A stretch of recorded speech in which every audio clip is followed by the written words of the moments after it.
जिस घर में बिल्ली के बच्चे पैदा होते हैं उस घर में क्या होता है। और दोस्तों, ये बात जानना हमारे लिए बहुत जरूरी है, इसलिए बोल रहा हूं कि वीडियो पूरा देखना।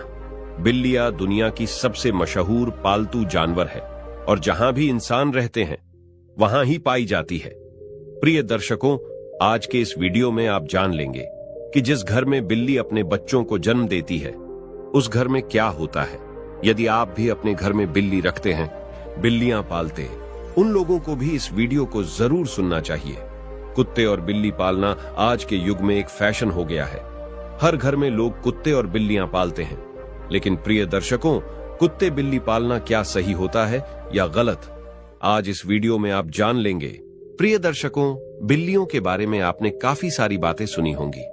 बिल्लियों के संकेत के बारे में आपने काफी सारी बातें सुनी होंगी और काफी सारी कहानियां सुनी होंगी और काफी सारी ग्रंथ भी आपने पढ़े होंगे। लेकिन उसको आज जो सच्चाई हम आपको बताने जा रहे हैं, यह हर व्यक्ति को सुननी चाहिए। शास्त्रों का ऐसा मत है कि इस संसार में ऐसा कोई घर नहीं होता है जिसने बिल्ली का आगमन नहीं होता है। बिल्ली हर उस घर में जाती है जिस घर में मनुष्य रहते हैं।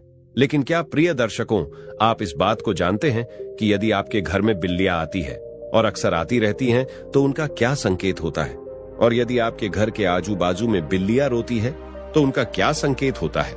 और यदि आपके घर में बिल्लियां अपने बच्चों को जन्म देती है तो उसका क्या संकेत होता है?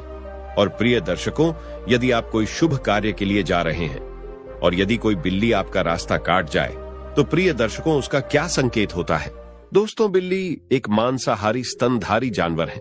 इसकी सुनने और सूंघने की शक्ति प्रखर है और यह कम रोशनी, यहां तक कि रात में भी देख सकती है।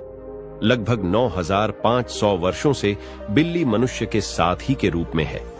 प्राकृतिक रूप से इनका जीवन का लगभग 15 वर्षों का होता है। श्री हरि विष्णु कहते हैं कि जिस घर में बिल्लियां अपने बच्चों को जन्म देती है उस घर में मां लक्ष्मी का आगमन होता है। लेकिन यह कितना सच है और कितना झूठ है, अब वीडियो को आगे बढ़ाते हैं। प्रिय दर्शकों, प्राचीन काल समय की बात है। एक नगर में एक औरत रहती थी। उस औरत का एक पुत्र होता है। तो प्रिय दर्शकों, उसका वो पुत्र अपाहिज होता है। उसका वो पुत्र बिल्कुल अपाहिज होता है। नहीं तो वो बिस्तर से उठ पाता है और न ही वो चल पाता है। अब वो औरत अपने पुत्र की ऐसी माली हालत देखकर बड़ी दुखी रहती है। हर समय उसको ये चिंता खाई जाती है कि मेरे इस पुत्र का क्या होगा। प्रिय दर्शकों, अब जब दूसरा साल लगता है तो दूसरे साल में उस औरत को दूसरा पुत्र होता है। तो प्रिय दर्शकों, उसका दूसरा पुत्र भी बिल्कुल अपाहिज होता है। वो भी उस औरत की पहले पुत्र की तरह ही बिल्कुल अपाहिज होता है। नहीं तो उसका वो दूसरा पुत्र अपने बिस्तर से उठ पाता है और न ही वो चल पाता है। फिर दर्शकों, अब उस औरत को और भी ज्यादा चिंता सताने लगी थी कि अब तो मेरे 2 पुत्र हैं, लेकिन दोनों ही बिल्कुल अपाहिज हैं। इनका क्या होगा? इनका भविष्य कैसा होगा? उसको अब जैसे तीसरा साल लगता है तो तीसरी साल में उस औरत को तीसरा पुत्र भी होता है। जब उस औरत को तीसरा पुत्र होता है तो उसकी भी वैसी ही हालत थी जैसे दोनों पुत्रों की थी। वो तीसरा पुत्र भी नहीं तो चल पाता है और न ही अपने बिस्तर से उठ पाता है। प्रिय दर्शकों, अब वो औरत को और भी ज्यादा चिंता सताने लगी कि अब मेरे 3 पुत्र हो गए, लेकिन तीनों ही बड़े अपाहिज हैं। तीनों ही चलने फिरने की हालत में नहीं है। इनका भविष्य क्या होगा? अब इनका लालन पालन कौन करेगा? मैं कितने दिन जिंदा रहूंगी? जब तक मैं जीवित हूं तब तक तो इनकी देखभाल मैं कर सकती हूं, लेकिन मेरे जाने के बाद इनका क्या होगा? यही चिंता उस औरत को खाई जा रही थी।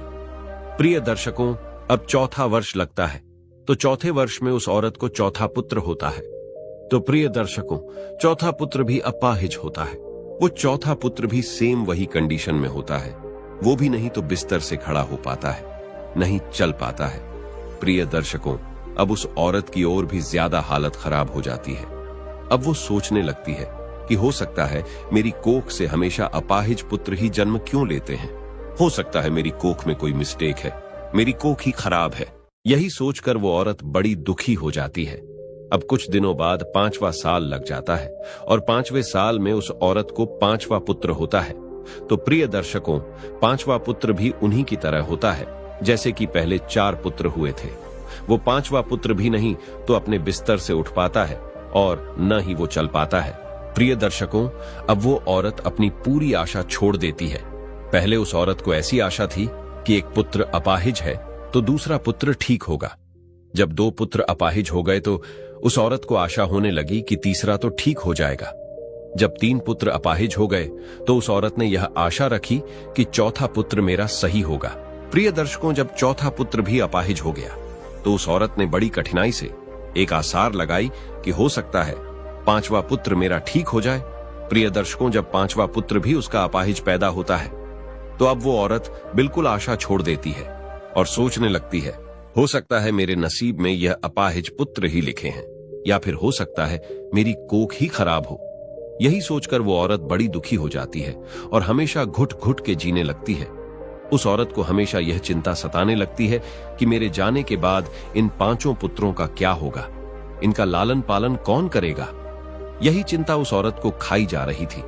घुट घुट के जीती और अपने पुत्रों का रो रो के लालन पालन किया करती थी। प्रिय दर्शकों, खून के आंसू पीती थी, लेकिन फिर भी अपने पुत्रों का अच्छे से लालन पालन किया करती थी।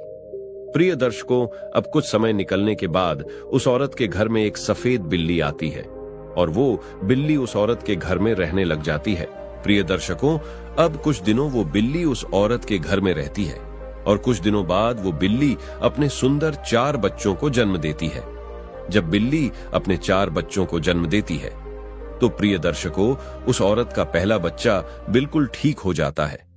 उस औरत का पहला बच्चा अपने बिस्तर से खड़ा भी होने लगता है और अपने पांव पर चलने भी लग जाता है।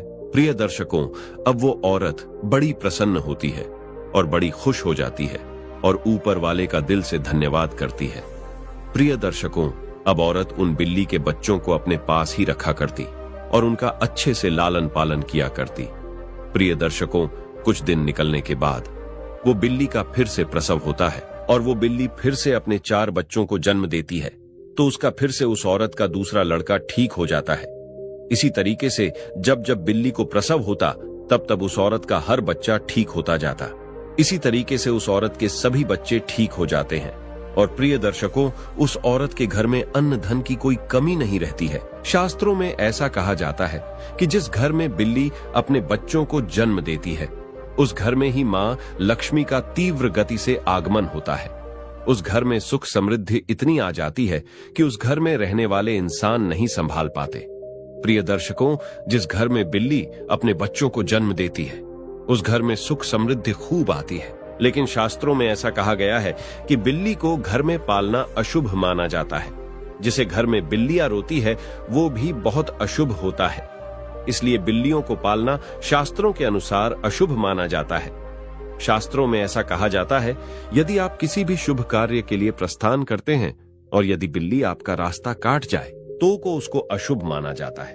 कहा जाता है कि जिस वक्त आप किसी काम के लिए जा रहे हैं और बिल्ली यदि आपके आढ़े आ जाए, आपका रास्ता काट दे, तो आपका वो काम नहीं बनता है।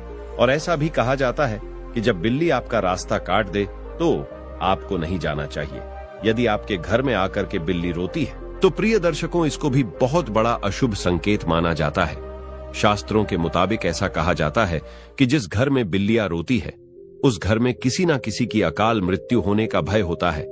जो लोग अपने शौक के लिए बिल्लियां पालते हैं, घर में बिल्लियों को पालना बड़ा अशुभ संकेत माना जाता है, अशुभ होता है। इसलिए जो लोग बिल्लियां पालते हैं वो इस वीडियो को जरूर देखें और आज से वो बिल्लियां पालना बंद करें।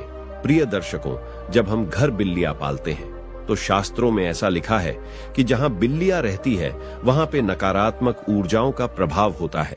जिस घर में बिल्लियां रहती है उस घर में भी नकारात्मक ऊर्जा का प्रभाव हो जाता है। इसलिए बिल्लियां पालना बहुत अशुभ होता है। प्रिय दर्शकों, यदि आपको आधी रात पे बिल्ली दिखाई देती है तो इसको भी बहुत बड़ा अपशगुन माना जाता है। कहा जाता है कि जिस व्यक्ति को आधी रात को बिल्लियां दिखाई देती है तो उस व्यक्ति का भाग्य रूठ जाता है। लेकिन दूसरा मत यह भी है कि जिस घर में बिल्ली अपने बच्चों को जन्म देती है उस घर में मां लक्ष्मी का आगमन हो जाता है। ज्योतिष शास्त्र के अनुसार ऐसा माना जाता है कि जिस घर में बिल्ली पाली जाती है तथा बिल्ली बार बार घर में आ रही है तो यह हमारे लिए अशुभ है। हमारे घर में जहां जहां बिल्ली घूमती है उस जगह पर नकारात्मक ऊर्जा आती है तथा हमारे घर में मौजूद सकारात्मक ऊर्जा को भी हानि होती है। जिस घर में बिल्ली पाली जाती है उस घर के सदस्यों के स्वास्थ्य पर भी बुरा असर पड़ता है। घर के सदस्य बार बार किसी बीमारी की चपेट में आते रहते हैं। अगर बिल्ली घर में मलमूत्र का त्याग करती है तो हमारे पर काफी सारे संकट आने की संभावना भी रहती है। ऐसा भी माना जाता है कि आपके घर की पालतू बिल्ली अगर अचानक से कहीं पर चली जाए तो समझ लीजिए आने वाले कुछ ही समय में आपके साथ अशुभ घटना होने वाली है। बिल्ली भगवान विष्णु की पत्नी लक्ष्मी की बड़ी बहन अलक्ष्मी की सवारी है। बिल्ली का शुभ संकेत क्या है? अगर आप बिल्ली को उसके बच्चे के साथ देख लेते हैं तो यह शुभ संकेत माना जाता है। इसका मतलब है कि आपकी किसी पुराने मित्र या रिश्तेदार से मुलाकात होने वाली है तथा आपको कुछ अच्छी खबर भी मिल सकती है। अगर दीपावली की रात आपके घर बिल्ली आ जाए तो यह शुभ माना जाता है। इससे आपको धन की प्राप्ति हो सकती है। अगर बिल्ली आपके बाएं तरफ से रास्ता काटती हुई दाएं तरफ जाए तो यह शुभ संकेत माना जाता है। अगर बिल्ली के जेर को कपड़े में बांधकर अपनी बाजू पर बांधा जाए, नजर दोष से हमारा बचाव होता है। अगर किसी की कुंडली में राहु अशुभ है और राहु की वजह से परेशानी आ रही है तो राहु के अशुभ प्रभाव से बचने के लिए घर में बिल्ली पालनी चाहिए।